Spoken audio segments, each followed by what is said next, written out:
Hello, everyone, and welcome to today's live. I'm Eugene Negowiecki with MPhoto. If you're just checking in, let us know in the comments that you are here and where you are from and how you're all doing. I am here with Maciej Magic Suwalowski, and we are excited to get started today to give you some nice tips on how to better your business and to design albums in only a matter of minutes. How is everybody? Let us know in the comments that you're tuning in. Let us know that you're here, that we can see you. Yep. Hello, everyone. I'm Say hello. just sharing now as well. So, Please do. we can have more of you here. Yep, and I see us now on the Facebook. Okay, so yep, it's official. We are broadcasting live. Hello, everyone. Hello, Mihao. It's good to know that you are here from the internet world. I hope it's treating you well. Okay, we are a little past 6. 6 was our scheduled time, so we're going to kind of go ahead and get started. If some people come in a little later, that's great. Just be sure to let us know when you come in. Say hello in the comments. So I'm here again with Magic Suwalowski. How about you go ahead and tell us a little bit about yourself, Magic, before we get into the content? Yeah, totally. So, hello, everyone again. So yeah, you actually pronounce my You're on this side. I need to learn. You actually pronounce my name really well for like a native English speaking person. So that's how the magic was born. So my name is Maciek, Polish name. I'm from Warsaw, Poland. I live in Warsaw, Poland. But I mostly shoot weddings outside of Poland for English speaking people, and it was so difficult for them to remember my Polish name because it's not very common anywhere else in the world. So Maciek was really tough and different, and then spelling it the right way, Maciej. Yeah, it was a nightmare for my clients. I do think I have a screenshot of one of my brides trying to recommend me to her friend and like messing up my first name and my surname like completely. So that was how I became Magic. Because when I was saying to people, "Hi, I'm Magic," people were like, "Magic? That's your real name?" And so that became my name. That became my brand.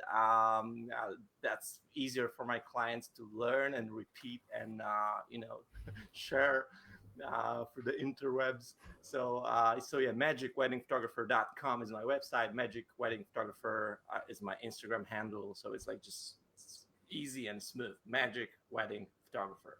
Absolutely. So as I said, I live in Warsaw, Poland, but I shoot weddings all around the world, mainly in Europe. I'm also a Sony Europe ambassador. So if any of you have some gear question later on, we can probably touch on that a little bit. Yeah. As long as it's Sony, right? No, that's great. That's great, Magic. And I cannot think of a better nickname than Magic. Like, come on.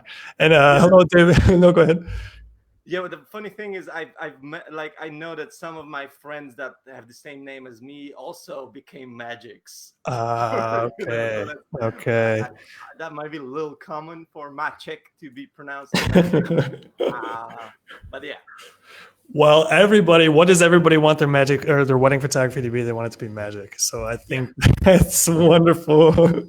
Exactly. That works. It's a little bit harder for Google search because to magic is a very common word, and like people also have ideas for brands with magic and Right. the name of the brand. Right. But yeah, works for me. Easy. People can find me. People who need me, they find me. So Okay. that works, I guess. Magic. So I'm going to refer to you as Magic throughout the rest of the interview, just to go by your brand name, and I like to say it, Magic. Yeah. Magic, how about you tell us a little bit about your style as a photographer? You're a destination wedding photographer. You're known internationally. You're internationally recognized. How would you describe your style? Maybe you have some photos you'd like to show. Yeah. And I discuss can as share well. my photos. So I'll give you the screen now. Give me the screen, please. You should be seeing it. Oh, here it comes. Okay, now I'm going to hide myself as you discuss your beautiful photos. Okay, go ahead and tell us a little bit about your style. Show us some images that you have for our audience. Yeah, so I'd say it's very hard to describe your own style, I think. But I do want to capture like happiness. That's like the most important thing to me, that people can actually come back to their wedding photos and just feel happy, and just like bring back all these positive memories of their wedding day, because it was a happy day for them. So since I get to shoot in all these amazing places, so as I said, I'm mostly shooting destination weddings. So these weddings are most of the times are couples from United States of America coming to Europe, or Canadians maybe, or Australians, but most of the times US couples coming to oh, can you hear me? Yes, I'm hearing no voice. Is that for Maciek no voice, or for Magic no voice, or for me no voice? It must be. It's probably for you, Can you Magic. hear me, I Eugene? can hear you. Yeah, sorry. I can hear you, Magic, very well. Audience, can you hear Magic? Can you hear me? Magic lost his Magic voice. lost his Mihao voice. said. Oh, that's weird, since you Oh can hear no. me. Yeah, I can hear you perfectly fine. Bear with us in the audience. We are trying to figure out Oh, how Stacy Magic lost says his you can voice. hear us. Stacy says she hears both. Okay. Um, this is 50-50. So this is By the way, 50 hello 50. Dave. Hello Dave Brooks, from coming in from the UK. Hello to see you. Hello Stacy as Hey, well. Dave. Hello Very Maria. quiet. Very quietly says Maria. Okay, maybe if you pull your speaker Yeah, or yeah. your Miha was sorry. It's me. So okay, no worries, Mihao. Brr. Now you've just angered Magic. Thank you, Mihao. yeah, exactly. No, I know Mihao very well. That's why I can say that. I can kid with him. I know him very well. We are okay with the audio. So Magic, yes. Yeah. So Wedding is a since happy day. You like to catch the happiness.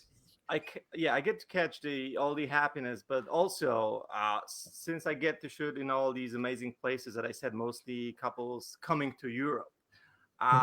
So that like the most common places that I would shoot in would be Ireland, Iceland, Italy, France, maybe Scotland. So all these countries that have nice landscapes. And I'd say I would like specialize in these weddings in epic locations. So it comes up easy, to shoot like this epic shots, like there's this hero shots Mm. that kind of sell my work, that help me to get to more people, because these photos, like, are more likely to be shared than maybe the others. But then, like the happiness, the fun of the Oh. wedding day Mm. is what I want to capture most. So like, the epic shots are just like a small percentage of my actual work. And the rest is like, fun photos, um, happy tears during a wedding day, all the family shots, epic dancing party. Um, so yeah, I think that would kind of, if I would have to somehow um, use my words to describe the work, would be the mix of epic photos in epic locations, Mm. with the whole uh, happy moments from the wedding day. Okay. Yeah, These like are this photo, it's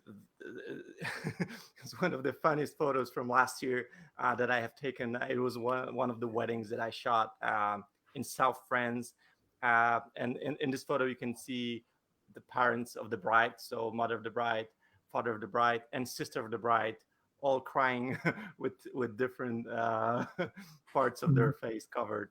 Yeah, so these moments are priceless and unique and very hard to capture, unless you're looking right. while shooting everywhere in all the direction. It was the opposite direction of the actual action happening. Wow. So sometimes, as photographers, we get to be too much focused on the main moments, like bride and groom saying vows to each other, but because that Mm. was the moment.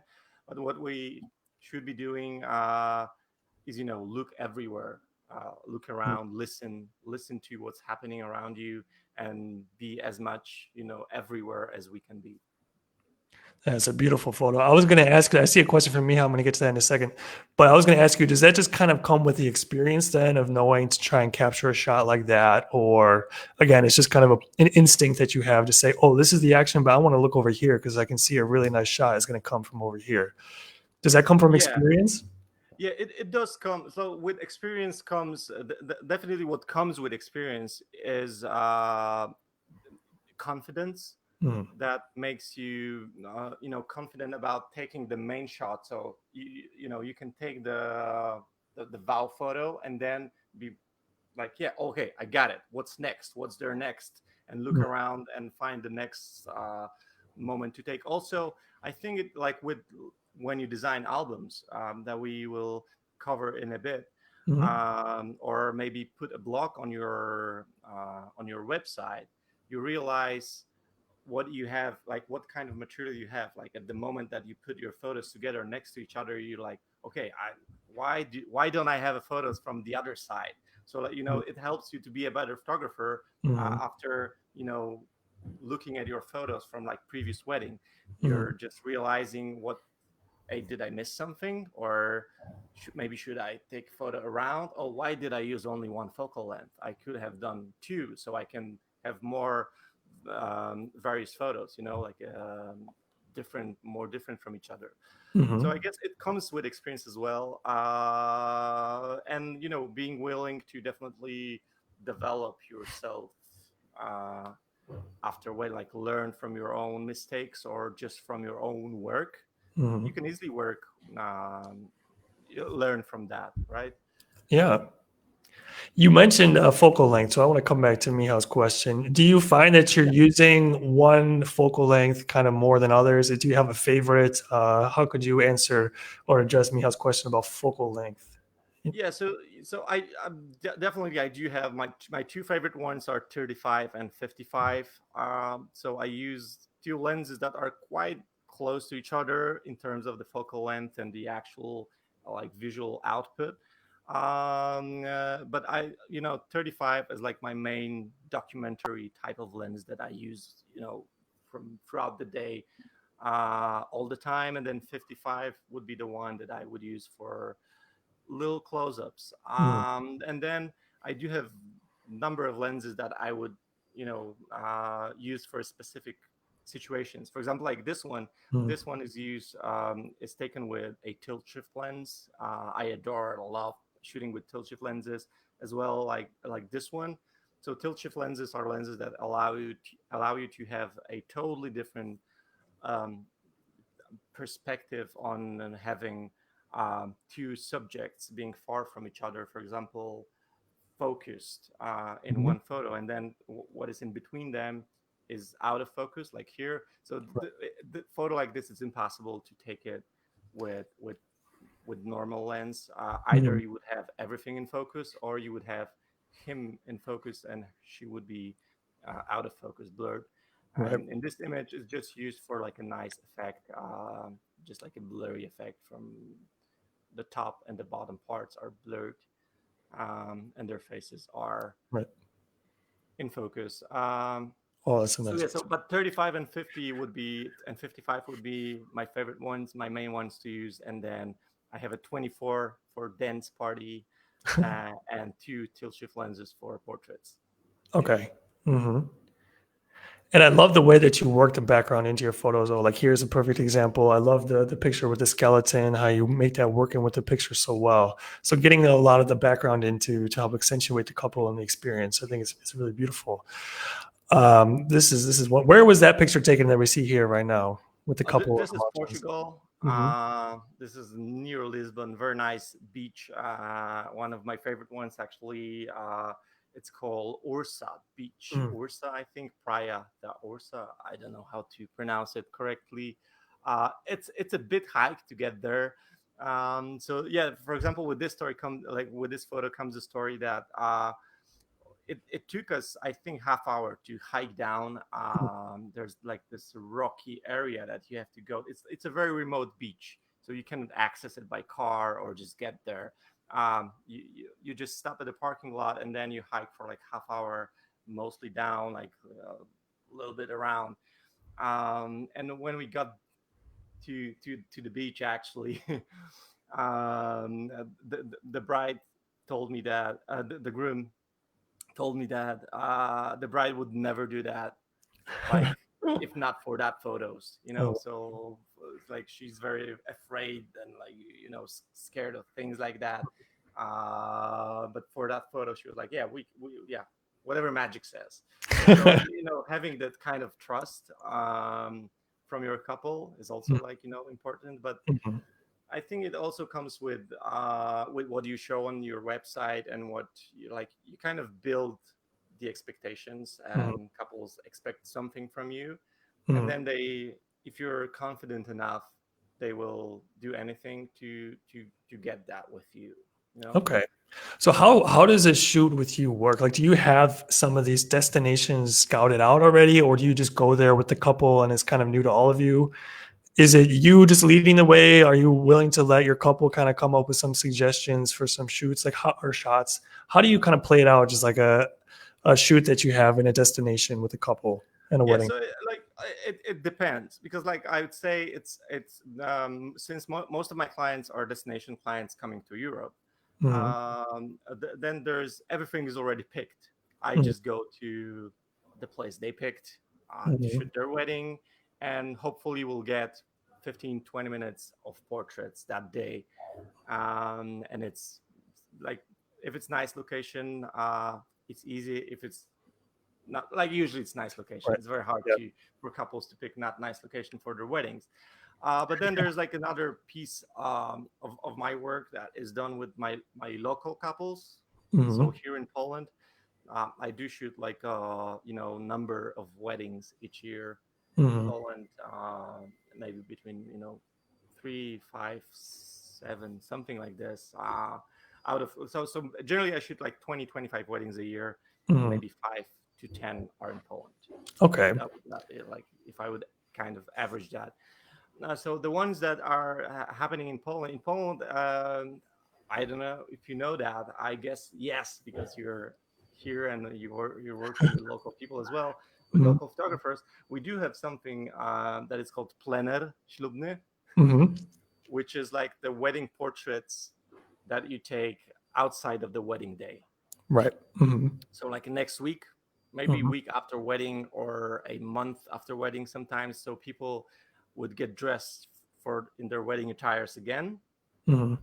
um, and then you pick locations together. Okay. So this is the moment that I could be somehow in charge of where can we go, because I know locations. And also, since most of my wedding work that I showcase on my website is destination work, my local couples kind of want that as well. So then I have my Polish couples that are getting married in Poland, but then would travel with me somewhere for just wedding portraits. Hmm. Hmm. And that's actually very convenient situation, because I get to choose a place, we get to choose a day. So we can choose a, like, summer day. Usually most of the weddings are in summer, but then when you have like a time to choose, you can choose the right day. Maybe, Right. hey, today is the bad weather, should we do it tomorrow? Yeah, let's do it tomorrow. Let's get in a car and go to to the Baltic Sea, for example, or somewhere. So you have like more of a flexibility here. Hmm. But then, yeah, sometimes people go, like, couples go, I'd say, crazy. I had couple, flying me to Thailand with them, like Oh. Polish couple going with me to Thailand to shoot portraits, because they were going there for a honeymoon. And it was like, hey, Magic, can you come with us and take some portraits? And I had an engagement shoot with them in Iceland. So that was funny. That was the couple that had an engagement session in Iceland, Whoa. wedding more so, and then a wedding portrait uh, in Thailand. So yeah, crazy.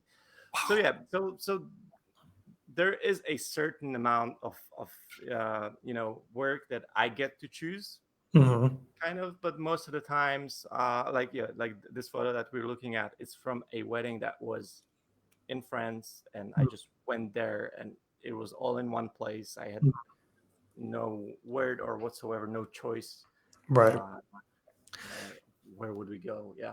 Sure. I'm thinking though, what I was kind of more thinking about though is when you get to the location, because if for some of the traditional wedding photographers, if they have kind of a cycle of venues that they might, visit and they're kind of familiar with, they might be able to know like, okay, this would be a good spot for the couple to stand. This would be a good place to go around this venue. But you're always going to a new place, like for you, Most of the times, yeah, most yeah. of the time. So you really have to have that vision all the time to say, yeah, this is a nice place, and when you're on the scene, so a new place basically for everybody. Are you just following your own vision? Are you having the couple say, let me know if you see a good place? How do you kind of handle that situation? Yeah. So yeah, most of the times I just tell them. So like, let's say it's like a summer wedding. So I know it's like it's gonna be summer vibes. Mhm. Let's say because it's July or June in Italy, or one of the warm countries in South Europe. Then you expect a nice weather. So okay, the weather will be nice. So um, uh, there's most of the times there's gonna be a nice venue. So there has to be something. I don't scout it before. I just go Mhm. there, and with them, I kind of told them to maybe prepare an hour of time, to book, like block an hour of time in the evening. So around the golden hour, because if it's summer, if it's going to be warm and nice, it's going to be the best time for taking photos. Right. Right. So plan like 1 hour of their wedding, or maybe half an hour to take portraits. Usually it comes down to 15, 20 minutes, Mhm. uh, close to golden hour. And then during all the day, I have, some time to just pre-visualize what places would look nice um, at the venue that we're at. Usually it's some Okay. garden or some places around.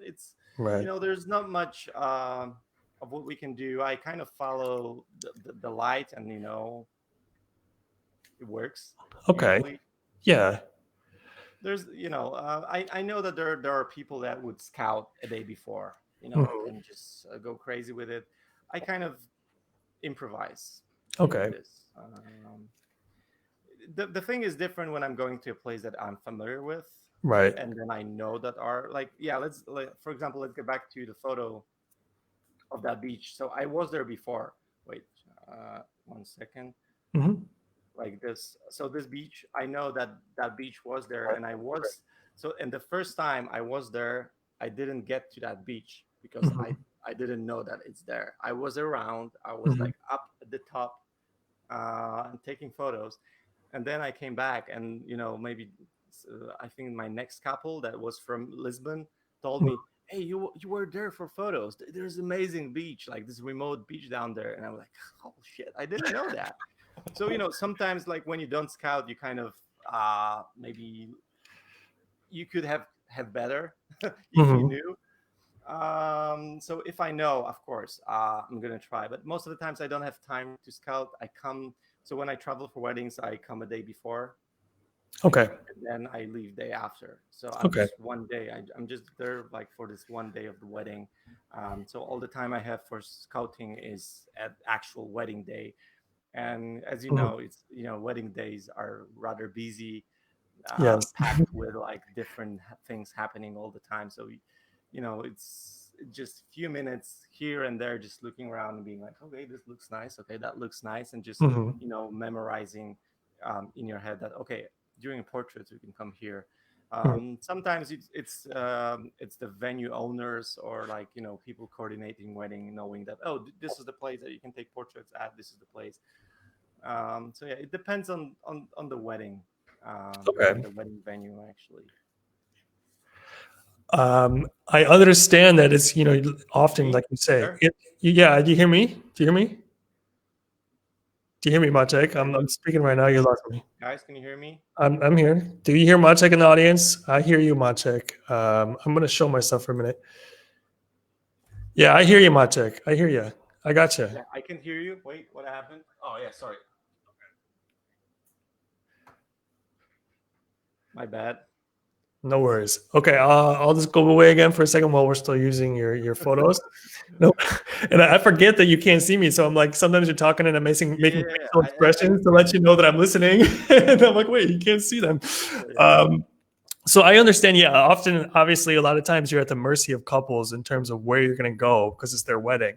But do Yeah, you see that there's a place you tend to go most often, or is there like a country or a region that's seems to be very popular that you seem to end up going a lot yeah, to? yeah, totally. So here's, for example, like, yeah, another example of a wedding like this one. So that's the that's a wedding at Cliffs of Moher in Ireland, and Okay. I've been there numerous of times. Okay. And actually, I so this couple came to me because they saw wedding I shot in this exact place on Hmm. my website, Hmm. and that wedding on my website was from a couple that came to me because they saw another couple getting married in this place on my website. So it came like I it came with a couple that said, "Hey, we don't want to get married in like a normal place. Maybe there's something epic." And one of my bride was googling like stress-free wedding, and Hmm. she come up like my blog come up on like the top of the Google, and she saw photos from this Cliffs of Moher wedding, and she called me like, "Hey, I want a wedding like this. Like, where is it? Can we go there?" So it sometimes it happens that just people see something and want exact same thing.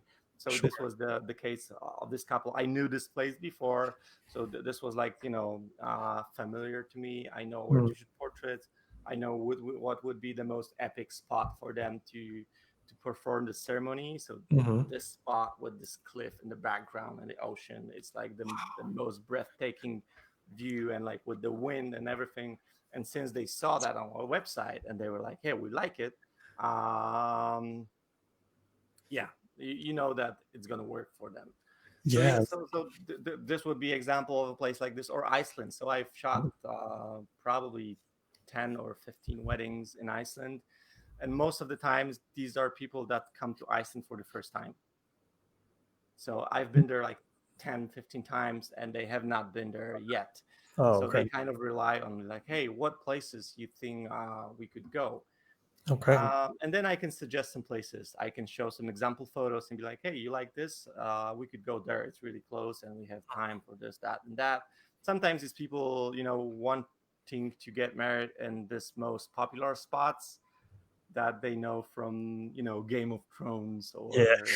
or some other photos, or like this epic waterfall, but they Right. don't realize that there's going to be like 100 of tourists in that place at the time, because yeah, people either Photoshop them out or take photos at night. Yeah. So usually this most epic and popular spots in Iceland are crowded. Oh, yeah. So I know that, so I can help them, advise them on timing, advise them on the exact spots that would work better in Mhm. terms of being more isolated and having like more intimate. So Yeah. yeah, ceremony. So yeah, it happens. Yeah, it happens. I think it depends on if it's a small, intimate, like adventurous, let's say wedding, like this Mhm. one in this photo, or is it like a planned big venue that they just choose and then I have nothing to do with. Absolutely. Then I, of course, I can advise on many things like timing for the photos. Yeah, that like we as photographers and people who've been at hundreds of weddings, we have definitely more experience.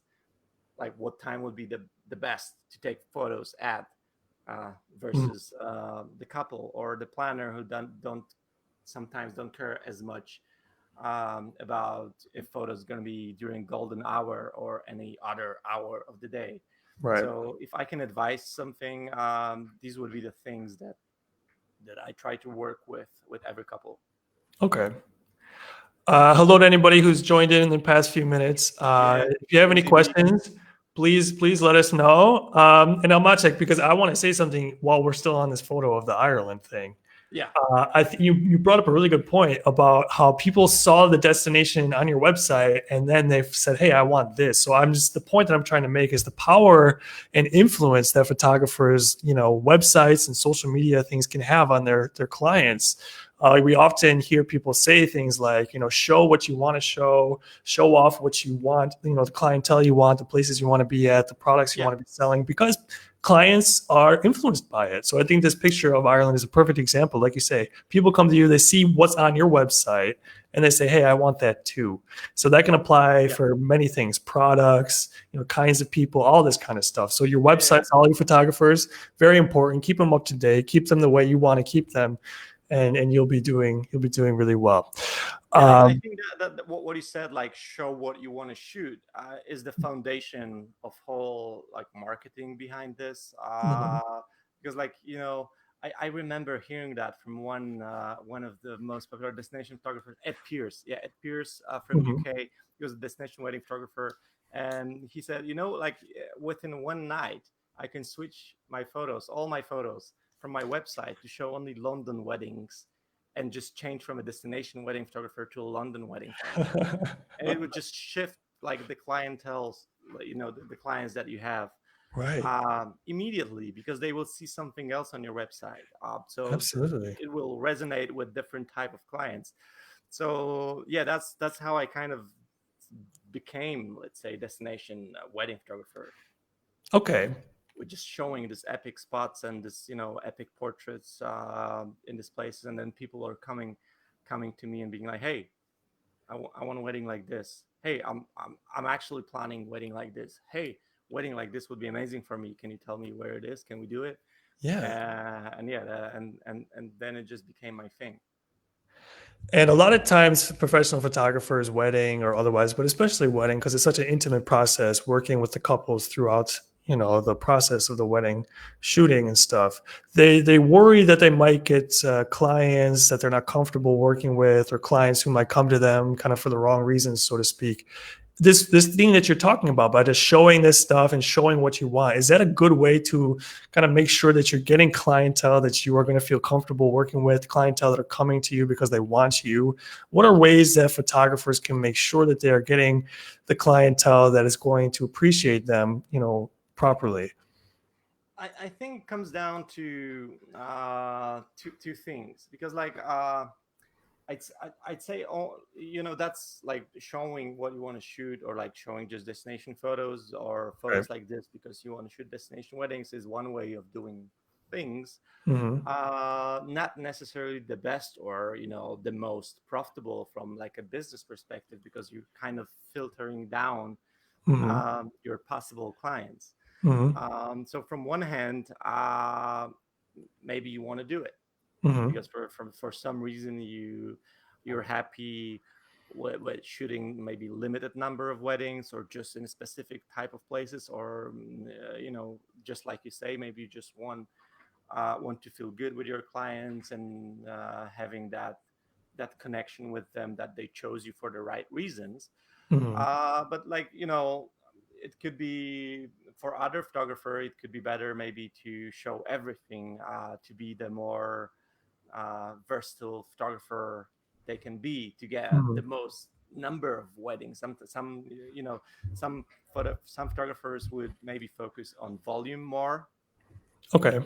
And then you have to probably show a different perspective. You would have to show every type of venue that you're able to shoot in, like a tiny castle, to a small private house, to a boat, to like everything you can think of. And then everyone who came to your website be like, hey, he can definitely shoot what we're doing. For me, I chose the path of being like of filtering down the clients. So yeah, it's definitely a harder business model to run, because you get less number of inquiries, you have less possible clients to come with. But then every wedding is an adventure. For every wedding, almost every wedding that I shoot, I have to travel. Every time I shoot in a different place most of the time. So yeah. So I think like every photographer needs to find his own way of doing things, and by thinking, hey, what do I want to do actually? Like what do I want to shoot? I'm comfortable with shooting in churches, for example, because they're Uh, dark and yellow, and I don't know how to edit these photos. Maybe don't mhm. show them, you know, and Yeah. then you won't get people. I also remember there's a good case of one of my friends as well that said that he he shot like all the time, like maybe 80% of his weddings were like beach weddings, and he was like, yeah, I don't want it anymore, it's like too much. It's like, just take it off your website, took it off. And then yeah, it changed, like people stopped asking him for beach weddings. Mhm. So yeah, it's kind of like it's that simple, let's say. Yeah. But also, filtering what you started with your question. My like the most important thing for me that I try to kind of funnel the right clients to me is just show as much of my personality as I can on Mhm. like my website and my social.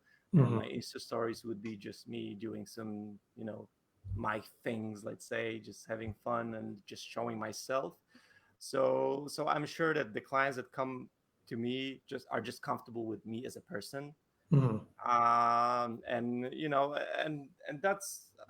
I think that's something that worked out for me really well, because then when I feel comfortable with my Mhm. clients, I can gain their trust. Yeah. I can become their friends, which is much easier, and then to shoot their wedding the way I want to shoot. Like then I have few photos here, like this is actually party photo from way up north. So it's not Mhm. client, but yeah, let me just come back to one of this. I do shoot a lot of really close photos at the dance floor because I'm the part That's a nice of the one. dance Yeah. floor.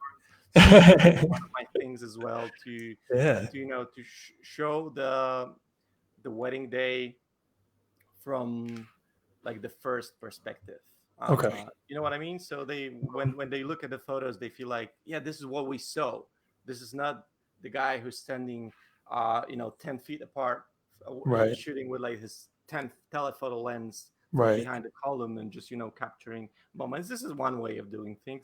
My way of doing things is take as wide angle lens as I can and just get inside, and just be as Yeah. close as I can to the action, because then Mhm. I feel I can just capture the the photos from that perspective that people will remember. Yeah, that's what I saw. I saw this Yeah. guy just laughing like at my face right here. Very Uh, It's like a candid, intimate photojournalistic kind of style. It's really cool. I really like it. Yeah, because not even being there, you look at it, you're like, oh, you can feel it. You can kind of put yourself in that position. You can kind of imagine it. It's really awesome. It's really awesome. I want to ask you, Mate, kind of just a general question. We've kind of touched on it a little bit, but you do traditional kind of wedding shoots in Poland, as you mentioned, and you're also very much a destination wedding photographer. So, what is kind of the difference, in your opinion, between the two? And like, what might you say or suggest to some people who are thinking, oh, maybe I want to get more into this destination wedding photography as opposed to the traditional wedding photography? How would you compare the two, and what suggestions might you give to people looking to get into it? oh, so yeah, for, like definitely destination wedding photography. I guess because I started pretty late, like after the golden era of Hmm. destination wedding photography. I think it's very hard right now.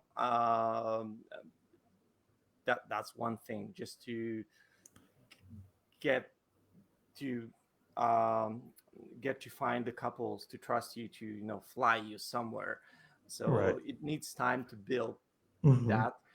But and I'd say it's harder as well. So like most of the people would think, oh, it's easy, you just get to shoot in these amazing places, you're like on the beach of Right. Portugal, or the mountain of in Ireland or somewhere else. But usually it's like, for me it's like I have to fly out from where I live, Warsaw, day earlier. Mm, Then on the day of the wedding, usually it's like few hours in the car to get to the mm, place. I drive with someone, so I usually have someone just driving me to the mm. spot. Sometimes like Cliffs of Moher are like 5 hours from Dublin, so I have really Oh, good friend Aaron. Shout out if you're listening, or Lucas, who I used to stay with, and being like, okay, he was my driver to get me there 5 hours in the morning then Oh shoot my. the wedding, and then 5 hours coming back, because then I Yeah. wanted to catch the earliest fly back home, because Hmm. I have 4 kids at home, so I want Oh to be man. as much at home as I Hmm. can. So choosing the path of shooting destination um, was kind of my choice because I wanted to do that. But then Hmm.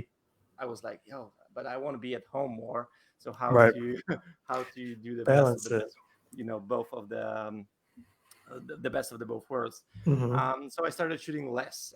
So shooting less also, then it's harder to market yourself if you just get down from like 30 weddings to 20 weddings.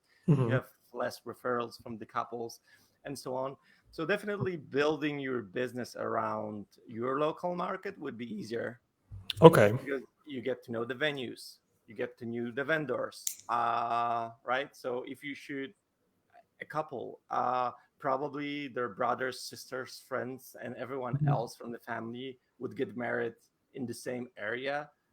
Oh, So that also works to grow your business versus destination weddings. Like mhm. there's just a small chance that some of the friends or family of the couple from, let's say, Australia would also get married in Europe, Right. and Right. would call you, be like, "Hey, Magic, you shot the wedding."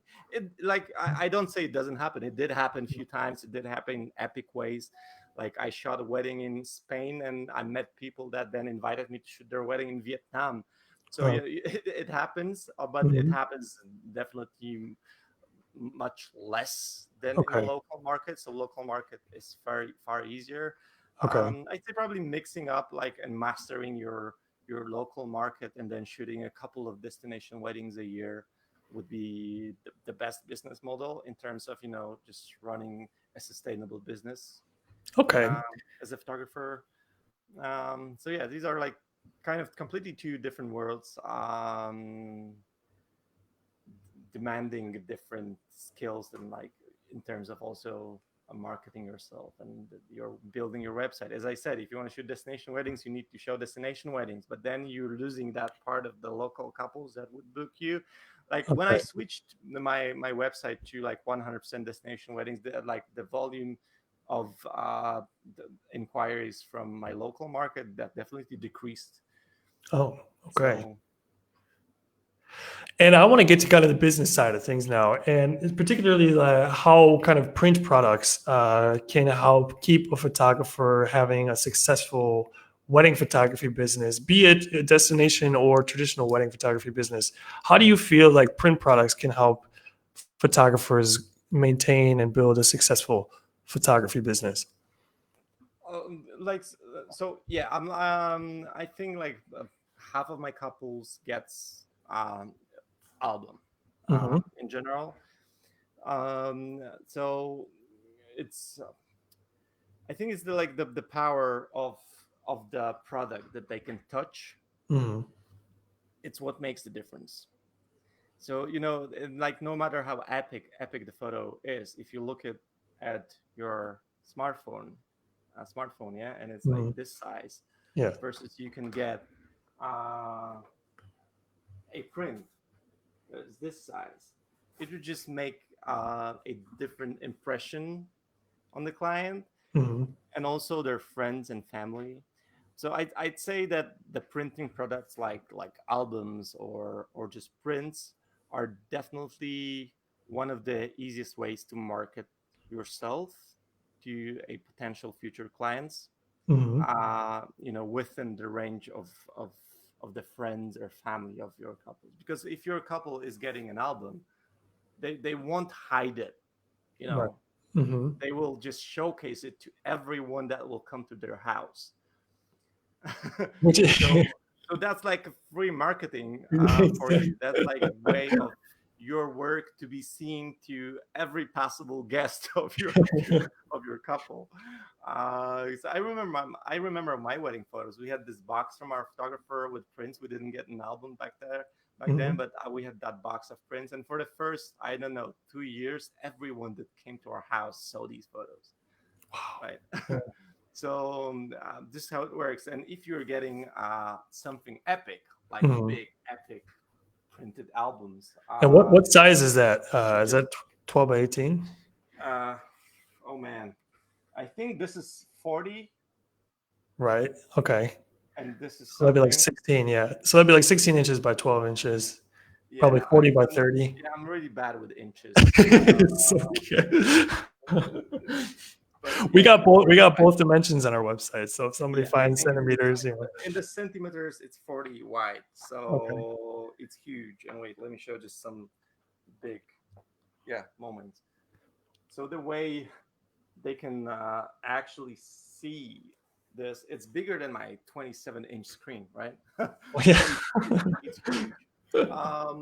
And then I think it's also there's something about touching, you know, Mhm. touching the product and actually being able to, you know, how to say that, just Gonna experience it yeah, that more experience of, personally and yeah, yeah, yeah, I intimately. think it just has something with just bringing back these memories, or then you have the memories of actually touching the album. Also, that's a thing that like not many people uh, talk these days, because everyone is used to having photos on their phones and Right. computers, but Mhm. not that many people actually care about backup solutions and stuff like that. Mhm. So and sometimes it's like, oh yeah, I have it somewhere on one of my drives, you know, or Exactly. somewhere. Right. So yeah, so definitely print. Um, it's a powerful thing, you know, not And just for your business as a marketing tool, but also as a, you know, memory for the so, couples, and maybe not even for them, but for people that are not even born yet, that mhm. will be able to see these albums in like 20, 30 years Mhm. in their grandparents' house and be like, oh my god, this is cool. Like, do you have more? Oh yeah, I had it somewhere in my iPhone. And like, what's iPhone? What's iPhone, grandpa? We have everything in chips in our brains, or you know, So, you never know where you know, we'll head. you You know, don't know, and that's the thing. like That's the negative part of the technology, though, too. like Because right now, like people having photos on their CDs. You're like, yeah, how can I? What can how, I do with it? They're how's like, that working for you? You got a yeah, floppy yeah, disk. You got a yeah, floppy disk. floppy disk, And exactly. that's exactly the point. We don't know where the technology is going to go, but the book, the album, it's never going anywhere, right? It's yours. Yeah, It's never going to change form in a good way. And like you say, it's much more encompassing. It's much more intimate of an experience when you're going through the album as opposed to flipping on the iPhone or the iPad or something like that. How do you then like when you how do you market is what I'm trying to say this to your clientele and to your markets? Do you let them know straight up that, hey, if you come to me you're getting an album, or is it kind of sometimes a surprise for them? Like, what are some things that you do to let people know that that's what they're going to get and make sure that they is something that they want? yeah. So actually, that's something that I'm changing right now, because so I'm making videos right now, because like since most of my couples, I don't meet them in person. Okay. Mm-hmm. If I meet them in person, I'm bringing, you know, the best album I have, just to, you know, get them this experience so they can understand the value of it as well, Mm-hmm. because they're like, these albums are expensive as well. Mm-hmm. So when they look at it, they be like, yeah, this is not something that I can go to Tesco or Mm-hmm. or you know, just some local little Yeah. shop to print. This is Right. actually some top notch quality. So but when you don't have a meeting with the couples because they live behind the ocean, or you know, Right. over the pond, as you say, it's right now. So I'm gonna do a few videos just to showcase my products, but Mhm. also one of the tips that I could maybe share with my fellow photographers watching, that maybe don't sell albums yet. Um, like what I tend to do is design a sample draft album Mhm. after I completed editing the photos of my couple, Mhm. and then I share the draft with them and be like, hey, uh, look at the draft of the album. Maybe you want that because you didn't get that at the beginning. You didn't book like the album collection from my price list, but maybe you want it. And then if they get to see the actual draft of an album, with like maybe the Yeah. visualization of the pages flipping Mhm. on the top of their, you know, excitement about the wedding photos, they're more willing to decide at that point. Hmm. And since these days, the software to design albums is so, like, you can design albums really quickly. Right. So that first draft that you can send to your couples could, take you just a few minutes, because like you edit the photos, and most likely, most photographers would have some sort of selection done, like maybe for some highlights Yeah. or for a Hmm. slideshow. A lot of photographers, they do slideshows, so you can just Hmm. take the selection and use this to design album. And then of course it will take time to make a final product when they decide, because usually they come back with like, okay, that's amazing, but can we Hmm. change some photos? And then you can work with them on the actual design process. But that first draft doesn't cost you much to do it, just a few minutes. Right. And it can help you sell these albums. And as I said, it's like, because because it's really a powerful memory, Hmm. Yeah. piece for them. It's not Absolutely. something that you're just, you're not selling something that they don't need or they don't will not use. You're just Right. helping them to understand how awesome it would be to have it. And how in the end it's actually giving them what they want in the best way possible, which is their Yeah, memories preserved and that they can refer back to any time that they want to very easily. And that's a really good point, because a lot of things, I think a lot of things is clients, they don't understand what it is, right? And if you can meet yeah, them in person, and if you do have them that it's far that they harder. can meet you in person and show them a physical sample, then they get to understand like, oh, this is a professional album. I thought it was just like a notebook. No, this is awesome. But if Yeah, you need to get to that point, that's the next best thing you can do, right? It's just like you say, send them the project so that they can see like, oh my God, this is not big draft. just some Yeah, like, notepad that I can buy at Tesco or Costco or Walgreens. This is a real deal. And what's great too is now, with us at M Photo, you can get like mock-ups done for the outside of the products too. So you could send them inside and outside of a print product and the to just cover. give them the Yeah, that's whole great. experience, really blow them away. If they're a client of yours that you've had, so you have some of their photos, you put them in a mock-up of an album, design the inside of the album, send that both of that to them. You give them the whole experience, and it's just going to blow them away.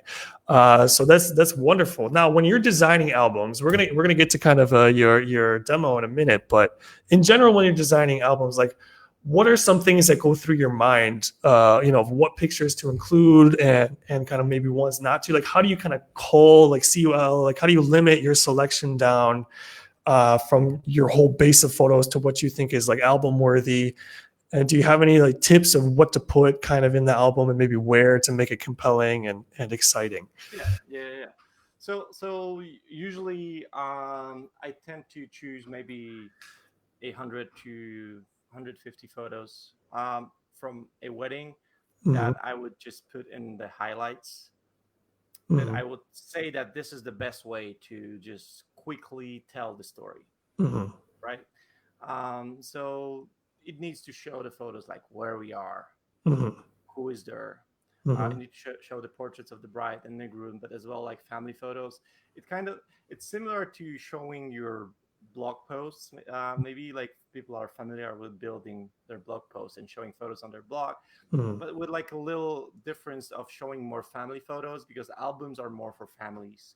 Hmm. So like the couple would like always to include their family photos in their Hmm. albums. Photos with the parents that you usually you don't show them on the blog, because that's like more of a personal stuff for the couple, not Right. something that you showcase as that's my best work. Look at these group shots. Yeah. Of course, some of the group shots can be really cool, like yeah, like the one that I had here, like this one. Yeah, that is something that yeah you Hmm. can showcase That was on good. your blog. But yeah, but on the album you kind of have to more think of a legacy of that as a uh, future-proof product, Okay. right? Hmm. So telling the story, showing where we are, showing like all the action that's happening, Hmm. having a nice smooth timeline of actually things that are happening, mixed with the right transition. So like make sure that you don't mix up pages like with like black and white photos and colorful photos, because it doesn't Hmm. look that good. Hmm. And also make sure that the spreads are just making the sense, in general. Right. Sometimes I do have like couple selecting photos for the album, and then I put them in the album, and I'm like, yeah, that doesn't make sense that much. Like Okay. I know that you want these photos, but I need to add some photos to fulfill the storyline, Hmm. because now you just chose the photos like you would chose for Prince, for example. For Prince, it Right. makes sense. Hmm. Oh, nice photos of my mom. Oh, nice photos of my sister. Oh, nice photo of my shoes. But then when you put these three on your spreads of the album, you're like, that doesn't make sense. And So that's, here, that's all, sorry to interrupt you, but that's also a great way then to kind of upsell and say, look, these don't fit in the album, but for like half yeah, off or whatever, we'll give you prints and we'll put them in there so you can have them too. So yeah. that's really cool. So that's usually the way I do it. Yeah, I can actually, because that would be actually the best way to move, I think, to it, to show the demo how I would Absolutely. design an Hmm. album with the photos that I chose. Hmm. Um, So super yeah, easy, super fast yeah. So to design an so this is the new software called AlbumWorks. It album. was made by a Fundy software company. So the company that is known for making software for designing albums. But this one is a new one, affordable, easy, and quick. So it kind of works really well for designing this quick drafts for couples to see them right away. And then since it has really nice algorithms of auto designing and putting the photos together, it just works really well. So here I have chosen some photos from the cliffs of Moher wedding, so we get to see more of these, and I can select the templates for the album from like a bunch of companies, and here I have N photo, Hmm. and a selection of the N photo products. So let's go with the Dream Book in So millimeters. they're So all, it has yeah, two they're all different. Yeah, we have inches and millimeters for there. to please all people and do not make any confusion. So I'll be using millimeters. So I'll have Dream Book, let's say 30 by 30. I choose the number of pages. I had like 60 or 66 images here, so I'll go with like 36 pages. So it will be like around 2 3 photos per page, because sometimes I want a spread to be big and showing like one photo, and then other times I just want to pack more on the one spread because it just Okay. tells the better story. And then I choose auto design. Which Um, which album did you choose again? I'm sorry. I Dream Book 30 by 30. Okay, so that's our 4K photo book Yeah, for that. Okay. Which, yep. Okay, go ahead. is that a good one? That's a good one. It's not, it's a photo book and it's not an album. Oh Just so wait, you yeah, know. wait. I'll go. Yeah, sorry. I'll go with the album. Yeah, Yeah, let's just photo go with album. the album. We have the wedding photography audience mainly here probably, so we'll show with the album. Photo Yeah, Dream Book is a wonderful, wonderful product, but slightly different from our photo albums. So since we're talking about albums and album designing, we'll stick with the albums. So now we're going by spreads and all that kind of stuff. yeah. And then I choose the auto design. So the software is making all its magic right now, loading an album and just Okay. boom, in like few seconds, it just arranged all the photos and all the spreads. And what I do now is I can just make some adjustments to make sure that everything works well. So here I Hmm. can just zoom out to see the specific spreads. So Okay. you see some of them are big ones. Some of them have like more photos in one, and actually Hmm. it uses this algorithm to make sure that the photos that are put in one spread works together. So Hmm. it's amazing. I don't know how it works. It's just some sort of magic It's magic. behind behind. So yeah, magic with magic behind the software. So actually, it works here well. It has some details. Maybe I'll put, because you see it shows us some detailed photos with the groom. I can Yeah. make I'm some just gonna changes and maybe I'm make gonna groom hide your bigger. window for a second so we can see the whole screen. Oh yeah, Okay. maybe I can Yep. even make it a little bigger. Um, yeah, that works well. So you see, so I'm trying to tell a story starting with like you open the book and be like, okay, we're in some castle and there's some Mhm. ocean and it's green. so you kind of get the vibe of what weather was that, what kind of day it was. Hmm. So right away you get the idea of like, yeah, what's happening. Hmm. Then I usually include some of the detail shots. Why? Because like, brides, they tend to choose all their little things very carefully and pay a lot of money to have them.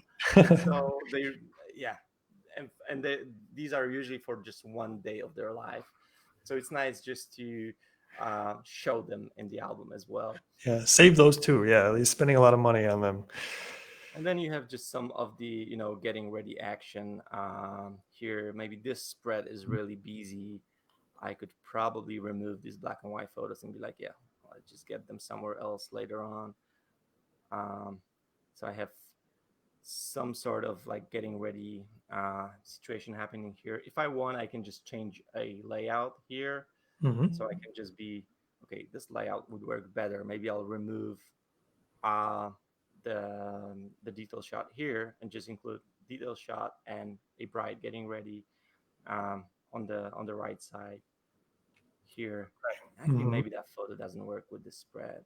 I could have it here with the, oh, let's do like this. So I try to for it to make sense. Hmm. So I have groom doing something here. I could just add this photo to his getting ready spread Hmm. and then move bride getting ready here. So now it works better. Yeah, I have a bride getting ready with some more detailed shots here. Maybe I can just make some quick changes here.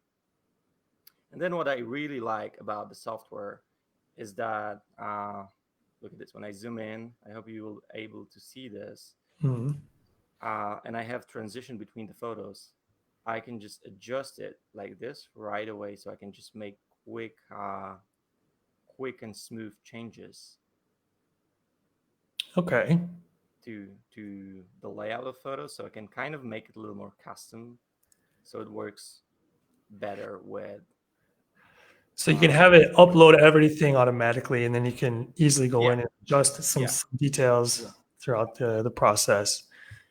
And you were just like yeah, moving when you were making the stuff bigger and smaller. You were just like moving the mouse, yeah. scrolling. I'm just moving the mouse here in Yeah. between. Just Okay. the icon just Right. changes a little bit, and The sizing. Okay. I can make just a little of the resizing. And also, like as you can see here, like this auto design really worked well. Look Hmm. at this. Look at these two spreads. Like they're just right away good. Hmm. Maybe I could just make tiny uh, change and have groom being ready right here, and Hmm. here he's being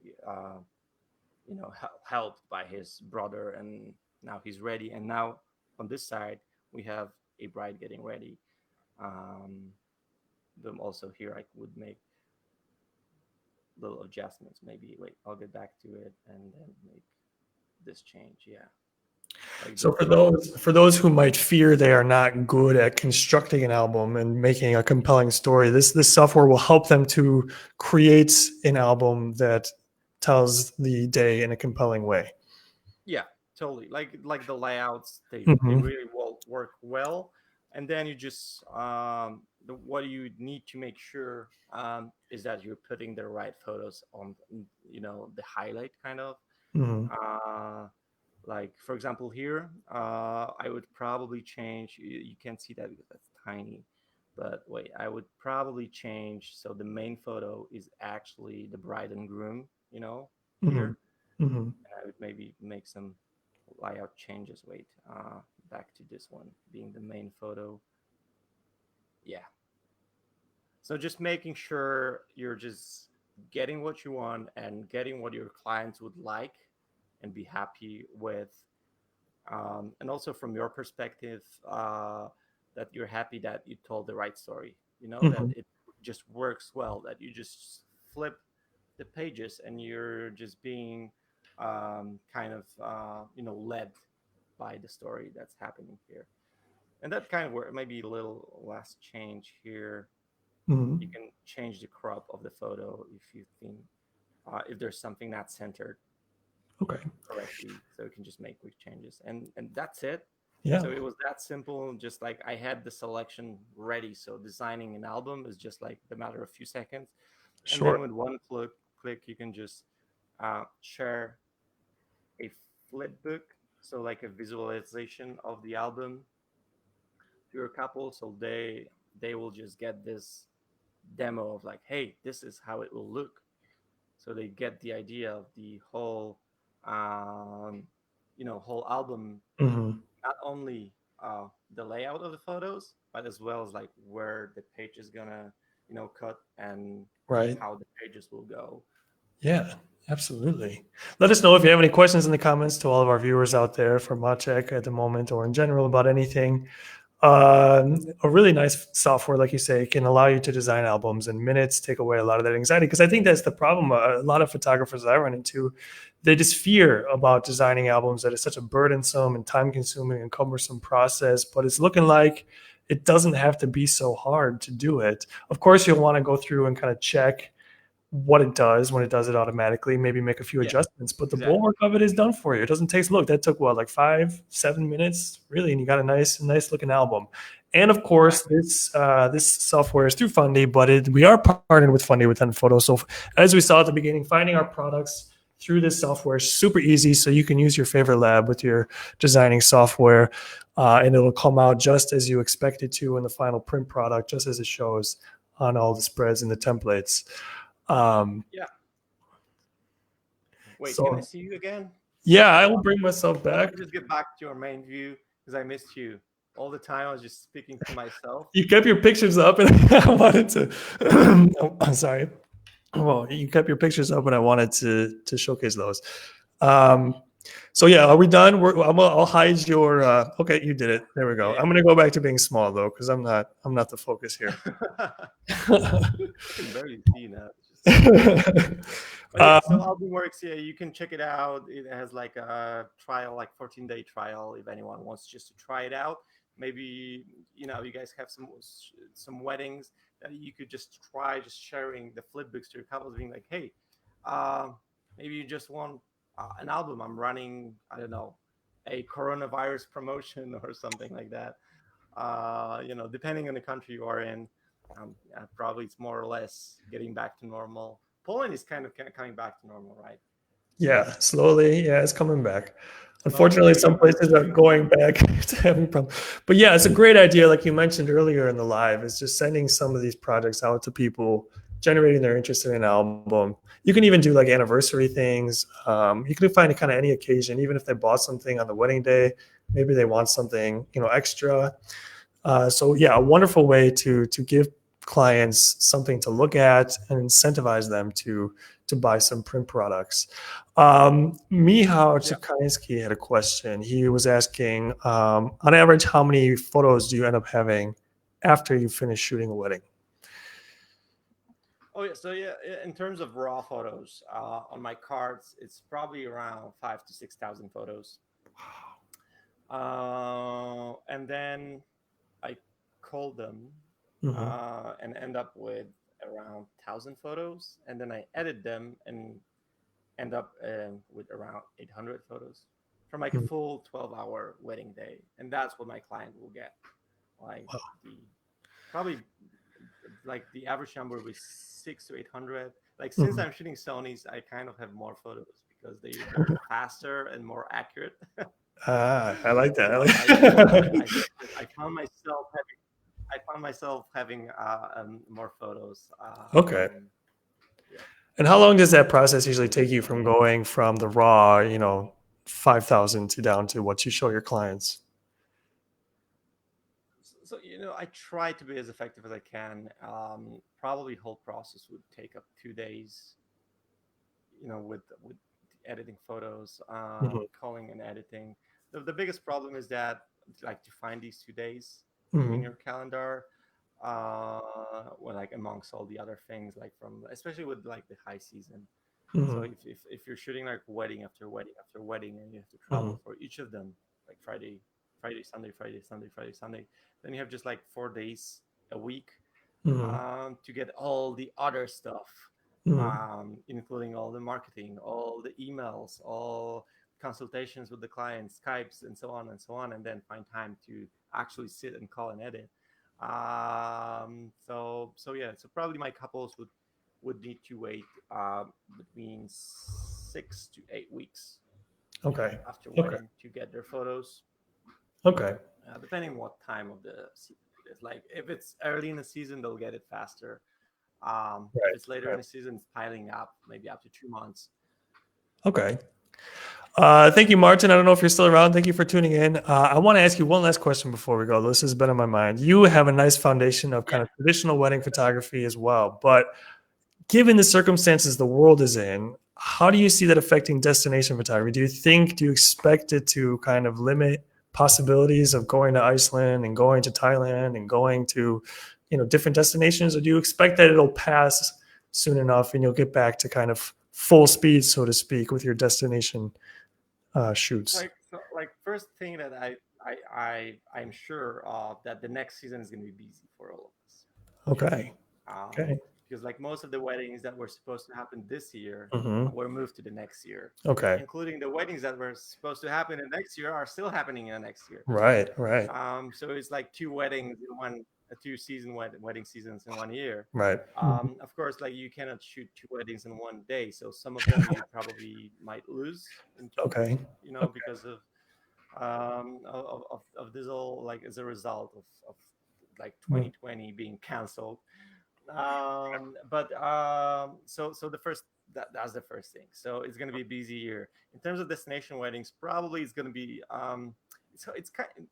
it's hard to say actually, because some of the weddings are small intimate weddings, so Okay. this won't hurt them, Okay. because maybe even there will be more, because people will kind of shift from the idea of having a big 200 people wedding to just like, oh, just let's freak it and go to Ireland and get Right. married with just 10 of our friends. Yeah. So that might be one of the cases. It might be less of a big wedding, destination weddings, because people will be afraid of traveling. Like it's like this year especially, I don't Hmm. have any destination. I shot one in February, Hmm. and then I'm shooting only local weddings. So I probably would end up with shooting 6, 7 weddings in total in Okay. 2020. Right. So yeah, too crazy. Okay. Yeah. Well, Crazy we're year. we're Weird really in year. the thick of So it. Yeah, we're really in there the you thick go. of it, though.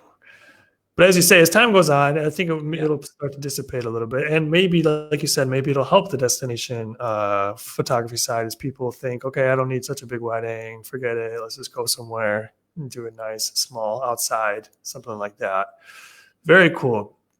Um, what is your Yeah. most okay? Well, one last Another question. question from Martin: why don't I have a tattoo yet? Because I have a beard. So maybe I'm not hipster enough, I guess. You gotta get a magic tattoo, Yeah. something magic like. Yeah. I would like to have a tattoo, but I don't want anything permanent, Right. because it's like whenever, like I remember one of my friends. So I used to work in a corporate job as a lighting designer, and I had my friend Radek. Maybe he's watching, and I remember him saying, "So whenever I think about myself wanting a tattoo when I was 18 and thinking of what I wanted to tattoo, I'm so happy my parents didn't let me to do it, because now I would have it on my hand right here."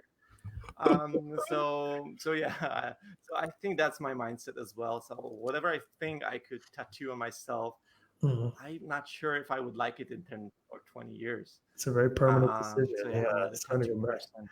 What about those things? Um, There's like those yeah, tattoos that disappear, like the temporary tattoos. What are those called? I don't know. I think I yeah. heard about something like I do make a water tattoo that. sometimes. Yeah, for my kid, I take but I never went for a wedding. That would be funny to go to a wedding with like a water tattoo. That would be So a crazy. question from Michael: See, what's your most desired place you would love to go for a destination wedding? Um, I don't know actually. I'm like I don't want to say that I've been everywhere, but I've been to a lot of places. One of the places that I crossed, finally I get to cross off my list last year was New York. That I was for the first time ever last year, and I loved it. Love to come back. whenever I will have occasion to fly back again. It's funny because like I really like warm places in terms of exotic warm places are the places that I think of. Like, this is a nice place to go. Mhm. But whenever I go there to shoot a wedding, it's just so hard, so hot. The light is like for the most of the time bad, and Mhm. you only get like 5 minute perfect light at the end of the Wow. day.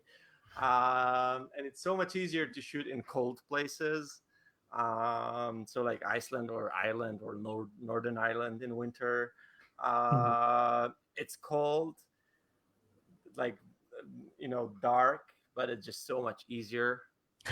So yeah, I think I would like to probably like still be shooting destination weddings, but then Mhm. have more local weddings. Like 50-50 would be nice, because Okay. now it's like Yeah. toward like more towards like 70% of my weddings are destination weddings and 30% are local weddings. So I think I would be happy to just do 50-50. And yeah, whatever, it's like the places are cool, of course. They make like beautiful scenery to the photos. Mhm. But yeah, if I have awesome people with me, it's just gonna be fun, no matter where we're gonna go or where we're gonna be.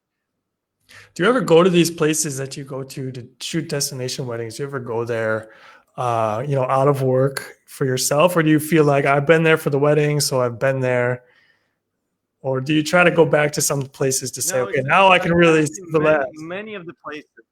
Yeah, yeah, like many of the places that I've been to for weddings, I would love to come back with my wife, Mhm. and just see it more, because like Mhm. as I said, it's usually a very short amount of time. I'm just there for a wedding. Mhm. Sometimes if it's like a more like farther destination, I'll just come 2 days earlier or just stay a few days more. Mhm. So some of these places, yeah, I really enjoyed and would love to come back. So yeah, so definitely not being like I don't stay there for like extending my trip as a, oh, let's have vacation there, because it never works. Right. Mixing vacation and work doesn't work. It doesn't work. So if I go for work, I work. Right. And if I want to come back, I will come back for vacations, hopefully. All right. Well, thank you for your time today, Maciek. We're gonna call it a day there. Thank you for tuning in, all of our viewers. And thanks so much. Be sure to check out AlbumWorks. Be sure to check back in with M Photo Studios. We're gonna have much more content coming your way. Again, I'm here with Maciej Magic Suwalowski. Be sure to check him out on his Instagram, his website, everywhere you can find him. He really is magic. Thank you, everybody. Take care. We'll see you around. Bye bye. Thank you very much, everyone.